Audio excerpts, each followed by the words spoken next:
2000 সালে মুক্তিপ্রাপ্ত মেলা ছবির শুটিং সেটের একটা মজাদার স্মৃতি রোমন্থন করলেন অভিনেত্রী ও লেখিকা টুইঙ্কেল খান্না।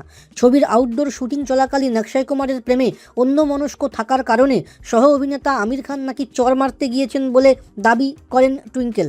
আমির খান কাজের ক্ষেত্রে অত্যন্ত নিখুঁত শট পছন্দ করেন, তাই টুইঙ্কেলকে অমনোযোগী দেখে যখন কারণ জানতে চান টুইঙ্কেল জানান তিনি অক্ষয়ের কথা ভাবছেন। টুইঙ্কেলের দাবি, এই কথা শুনে আমির বেশ রেগে গিয়ে ধমক দেন। তবে পুরো বিষয়টি যে মজার ছলে ঘটেছিল তাও স্পষ্ট করেন অভিনেত্রী।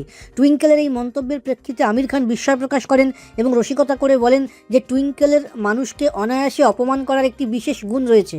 তবে আমিরের মতে টুইঙ্কেলের এই স্বভাবের পেছনে রয়েছে তার তীক্ষ্ণ বুদ্ধি ও চমৎকার রসবোধ, যা তার ব্যক্তিত্বকে আকর্ষণীয় করে তোলে। উল্লেখ্য, মেলা ছবির পর টুইঙ্কেল অক্ষয় কুমারকে বিয়ে করেন এবং অভিনয় জগৎ থেকে তিনি বিদায় নেন। আপনার নিজের জন্য বা নিজের ব্যবসার জন্য পার্সোনাল বা বিজনেস ওয়েবসাইট তৈরি করতে চান, অথবা তৈরি করতে চান আধুনিক মোবাইল অ্যাপ, কোথায় যোগাযোগ করবেন, কিভাবে শুরু করবেন বুঝতে পারছেন না? যোগাযোগ করুন নিচে দেওয়া ফোন নাম্বারে। আপনার সমস্ত প্রশ্নের উত্তর পাবেন এখানেই।